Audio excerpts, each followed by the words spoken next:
Pagi Gereja Oikos Online. Sebelum Anda melakukan aktivitas lebih lanjut, ikutilah Renungan Pagi hari Senin, Rabu, dan Jumat jam 4.30 pagi di YouTube channel Gereja Oikos Online. Saya berharap kita semua dalam keadaan yang sehat, dengan sukacita yang berlimpah dari Tuhan. Amin. Mari sebelum kita mulai ibadah kita, sama-sama kita mau berdoa. Bapa, kami mengucap syukur untuk kasih setia-Mu Tuhan bagi setiap kami. Terima kasih Tuhan untuk hari yang baru, terima kasih untuk sukacita yang Kau limpahkan bagi setiap kami. Pagi hari ini kami mau datang dengan hati yang penuh dengan ucapan syukur atas segala kebaikan-Mu Tuhan dalam hidup kami. Terima kasih untuk segalanya yang Tuhan percayakan sampai dengan hari ini Tuhan. Dan hari ini kami siap untuk memberikan pujian kami, penyembahan kami di hadapan-Mu Tuhan. Ampuni kami atas segala dosa dan kesalahan kami agar kami layak di hadapan Engkau memanggilnya Aba ya Bapa. Di dalam nama Tuhan Yesus Kristus kami serahkan ibadah kami dari awal, pertengahan hingga akhirnya ke dalam tangan-Mu Tuhan. Ini doa dan ucapan syukur kami kepadamu. Haleluya. Amin. Mari berikan sorak-sorai yang mulia buat Allah kita. Haleluya. Sama-sama kita mau naikkan pujian ini, katakan, dengarkanlah suara nafiri. Amin.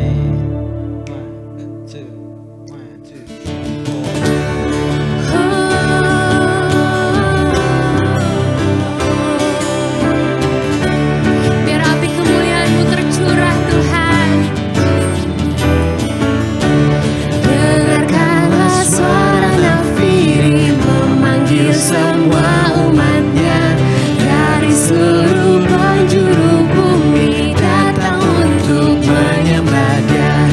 Dengarkanlah suara nafiri memanggil semua umatnya. Gereja Tuhan bersatu kini mengangkat tinggi panjinya. Bersiap maju janganlah lelah, Yesus Panglima kita.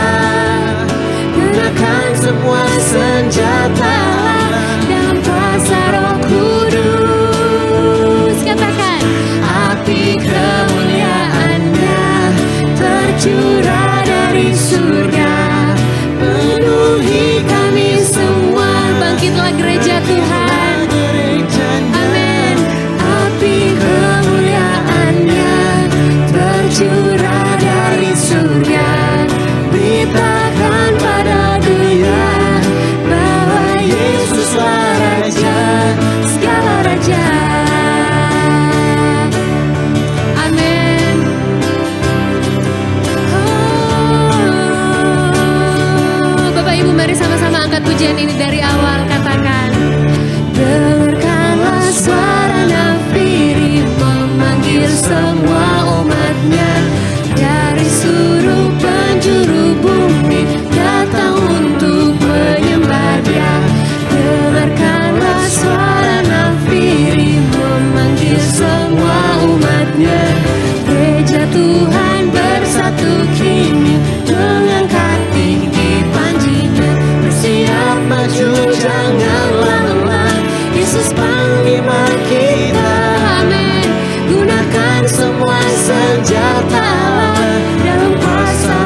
Shalom, saudara-saudara, selamat kembali kita bertemu dalam kasih Tuhan Yesus Kristus. Sudah beberapa hari tidak ada renungan melalui video, karena memang ada beberapa waktu yang sulit sekali untuk membagi waktu untuk saya bisa record atau bisa menyampaikannya dengan video. Oleh karena itu, ya hari ini ada kesempatan baik untuk kita bisa mendengarkan firman Tuhan melalui recording atau melalui siaran video ini. Kita akan lanjutkan pembahasan tentang Wahyu. Ada suatu hal yang terlewat di dalam Wahyu pasal 2. Saya ingin membahas Wahyu pasal 2 ayat 7. Siapa bertelinga hendaklah ia mendengarkan apa yang dikatakan Roh kepada jemaat-jemaat. Barang siapa menang. Perhatikan kalimat ini, barang siapa yang menang. Siapa yang akan menang, dia akan kuberi makan dari pohon kehidupan yang ada di taman Firdaus Allah. Siapa yang menang, dia akan diberi makan pohon kehidupan yang ada di taman Firdaus Allah. Kalimat ini dikatakan kepada jemaat di Efesus. Jemaat di Efesus, jemaat yang semula berapi-api, tetapi lantas kemudian dia meninggalkan kasih yang mula-mula. Ada anak Tuhan di awal sangat berapi-api sekali, ikut Tuhan sangat luar biasa sekali, melayani sangat luar biasa sekali. Pada waktu jadi mahasiswa, wah pelayanan, ayo kapan saja, ayo sangat luar biasa sekali. Dan sangat semangat sekali dalam melayani Tuhan. Tetapi setelah menikah, setelah bekerja, dan terus kemudian berkeluarga, punya anak, dan mulai reduce, mulai berkurang, dan bahkan apinya mulai perlahan-lahan menjadi redup dan semakin redup. Itu sebabnya Tuhan berkata, ayo bangunlah kembali, bangkitkanlah kembali apa yang sudah pernah engkau lakukan. Dan Tuhan mendorong untuk jemaat di Efesus untuk kembali kepada cinta mula-mula, kembali lagi semangat dalam melayani Tuhan. Kalau saudara sedang mengalami kelesuan, saudara sedang mengalami kering rohani, dan saudara merasa exhausted dalam roh saudara, hari ini firman Tuhan mengajak, ayo kembali lagi semangat dalam berjalan bersama-sama dengan Tuhan. Dan Tuhan berkata, kalau menang, barang siapa menang, dia akan kuberi pohon kehidupan yang ada di taman Firdaus Allah. Berbicara tentang pohon kehidupan, ternyata waktu zamannya Adam dan Hawa, bahkan sampai kitab Wahyu ini, pohon kehidupan masih ada di sana. Masih ada di taman Firdausnya Allah. Nah, kita akan lihat di dalam Kejadian pasal 2. Kita kembali ke dalam di awal dari cerita tentang pohon kehidupan. Kejadian pasal 2 ayat 9. Lalu Tuhan Allah menumbuhkan berbagai pohon dari bumi yang menarik dan yang baik untuk dimakan buahnya. Ada yang menarik dan juga baik untuk dimakan, yaitu pohon kehidupan di tengah-tengah taman itu.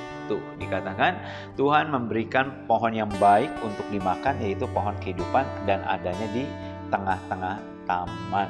Kalau saudara pergi ke satu kota di daerah, ada yang namanya disebut alun-alun. Itu tengah-tengah kota, pusat kota. Biasanya di alun-alun itu ada lingkaran bundaran, ya, dan terus kemudian ada patung, ada taman, dan selanjutnya menjadi pusat atau sentral di mana orang-orang bisa berlalu lalang atau jalan di sana atau berfellowship di sana. Nah, di sini di Taman Eden, di tengah-tengahnya ada pohon yang namanya pohon kehidupan. Tetapi di sebelahnya itu, atau yang nggak tahu di sebelahnya atau di sebelah mana, dikatakan serta pohon pengetahuan tentang yang baik dan yang jahat. Ada pohon kehidupan dan juga ada pohon pengetahuan baik dan jahat. Jadi ada dua pohon di Taman Eden yang sungguh-sungguh menarik hati. Yang pertama adalah pohon kehidupan, yang kedua adalah pohon pengetahuan baik dan jahat. Dan lantas kemudian pada waktu Allah menciptakan Adam, Tuhan berfirman kepada Adam di dalam Kejadian 2 ayat 16. Lalu Tuhan Allah memberi perintah ini kepada manusia, kepada Adam, ya, Hawa waktu itu belum diciptakan. Semua pohon dalam taman ini boleh kau makan buahnya dengan bebas. Kamu boleh makan pohon apapun juga, buah apapun juga dengan bebas, termasuk pohon kehidupan.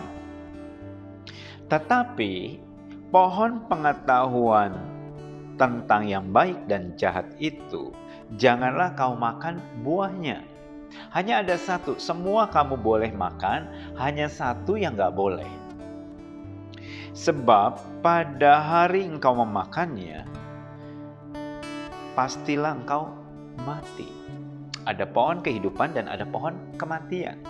Pohon kehidupan, kalau kamu makan, maka kamu akan hidup selama-lamanya. Pohon pengetahuan baik dan jahat, kalau kamu makan, ini menjadi kamu akan mati, pasti akan mati. Dan Tuhan tidak pernah bohong. Kalau Tuhan berkata pasti akan mati, ya mati. Adam ya setelah makan hidup beberapa ratus tahun dan terus kemudian mati. Ya menggenapi apa yang Tuhan katakan. Nah di sini ada dua pohon pengetahuan baik dan jahat atau pohon kematian dan juga pohon kehidupan. Manusia memilih, justru dia memilih pohon yang mendatangkan kematian tersebut. Kenapa? Padahal ada dua pilihan. Yang satu pohon kehidupan, yang satu pohon kematian. Seharusnya dia mengambil, Adam itu memilih pohon kehidupan. Karena dia itu mendatangkan kehidupan di dalam hidupnya, di dalam jiwanya, di dalam rohnya. Tetapi kecenderungan Adam saat itu, dia lebih memilih pohon yang mendatangkan kematian. Karena pohon itu dilarang. Sesuatu yang dilarang itu lebih menggoda. Dilarang, gak boleh buka ini ya, malah buka.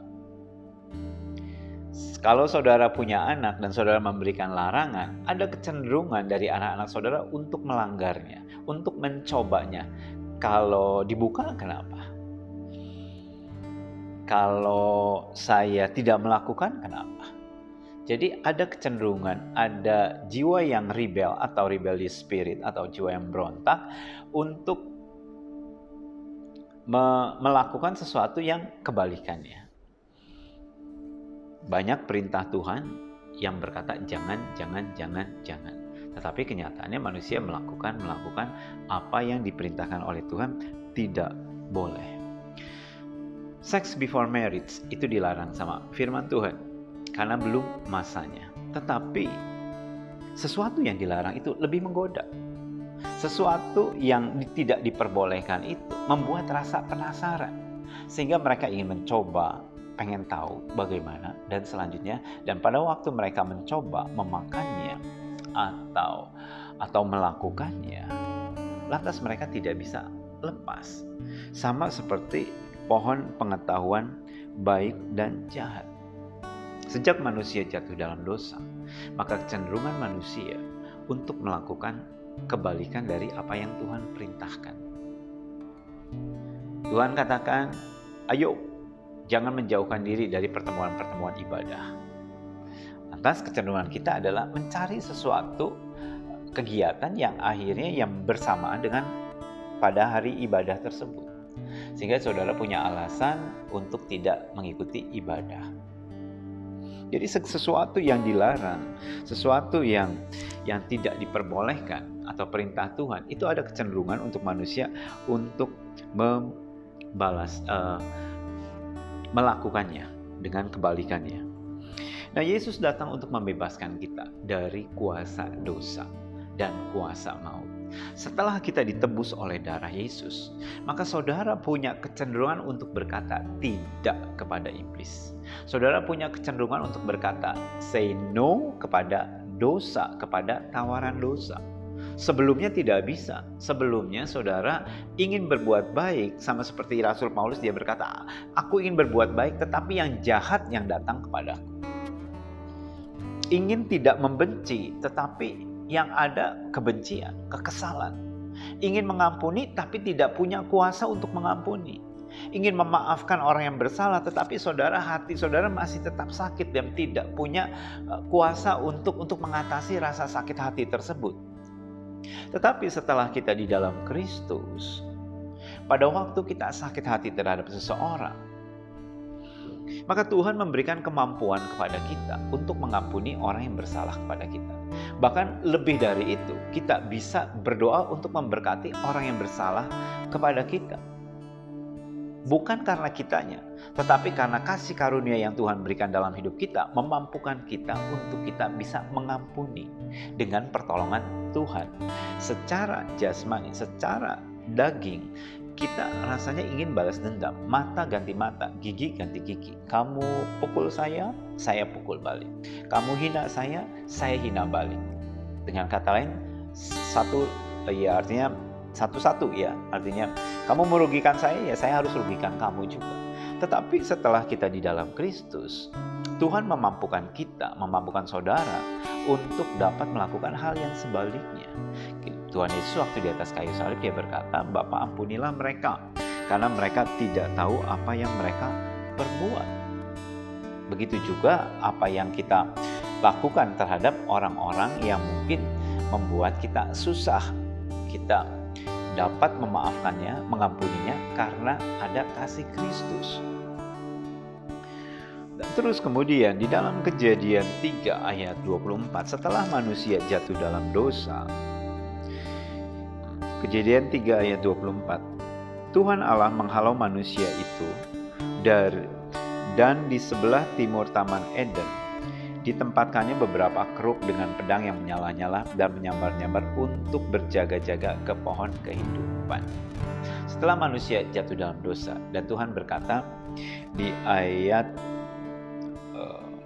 22 ya, untuk mereka jangan sampai mereka dalam keadaan kondisi berdosa mengulurkan tangannya untuk meraih pohon kehidupan ya, dan mereka akan hidup selama-lamanya. Jadi dengan kata lain, mereka tidak mengalami kematian dan mereka akan berbuat dosa dan terus makin lama makin parah. Dan Tuhan membatasi, tidak boleh mereka makan pohon kehidupan karena kondisi mereka saat itu sedang dalam dosa.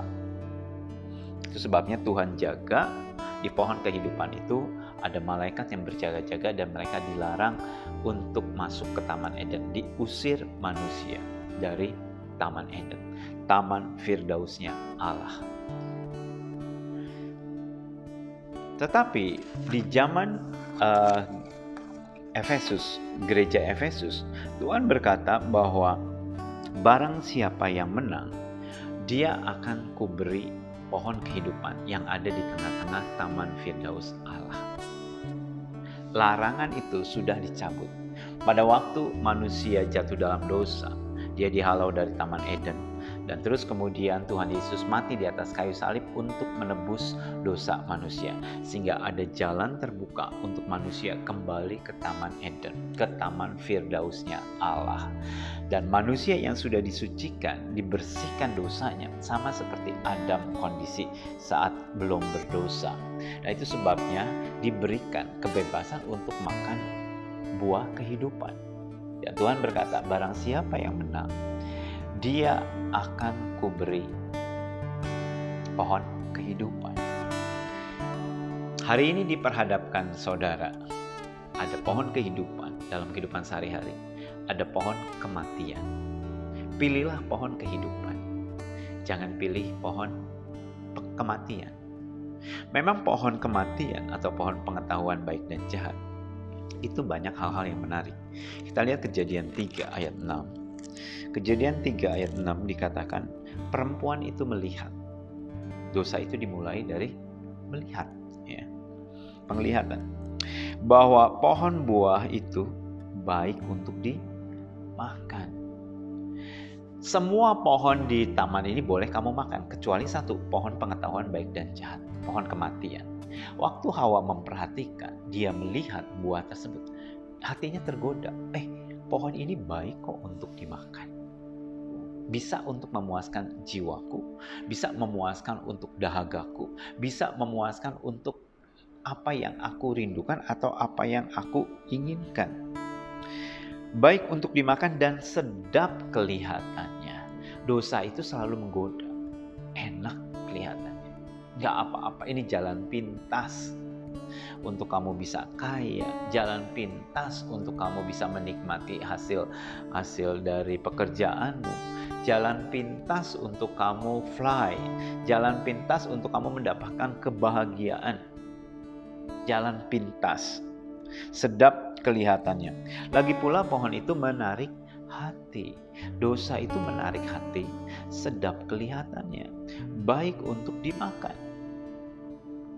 Dan terus kemudian memberi pengertian. memberikan hikmat, memberikan sesuatu di dalam intelektualnya, di dalam emosi, dalam jiwa, dalam pikirannya, bahwa ini nih bagus sekali.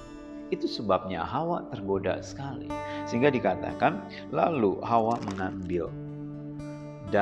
mengambil dari buahnya dan dimakannya. Pohon pengetahuan baik dan jahat diambil dan dimakannya. Dan terus kemudian, dan diberikannya juga kepada suaminya yang bersama-sama dengan dia. Ya, dikatakan bahwa Hawa, dia memakan buah tersebut, dan terus tidak hanya itu saja. Waktu setelah dia makan, lalu dia memberikannya juga kepada suaminya yang ada bersama-sama dengan dia, dan suaminya pun memakannya. Dosa itu tidak hanya sendiri saja, melibatkan orang lain juga. Suaminya atau Adam memakannya. Padahal perintah itu Adam jelas dari Tuhan, tetapi Adam tidak kuasa untuk menolak apa yang disodorkan oleh Hawa, istrinya atau orang yang dikasihinya. Sehingga Adam pun jatuh ke dalam dosa. Padahal Adam mendengar perintah itu dari Tuhan. Yang seharusnya dia berkata, tidak, aku tidak boleh makan, karena ini diperintahkan oleh Tuhan, tidak boleh. Tetapi keinginan daging manusia itu terlalu kuat. Free will manusia itu terlalu kuat. Sehingga lebih mudah bagi mereka untuk melanggar firman Tuhan daripada mentaatinya. Dan akhirnya mereka memilih pohon kematian, pohon pengetahuan baik dan jahat. Seharusnya Adam dan Hawa bisa melihat pohon kehidupan yang ada di tengah-tengah taman. Dengan kata lain, dia ada di sentral. Jauh lebih gampang untuk melihatnya, lebih bisa attract hatinya. Tetapi sesuatu yang dilarang itu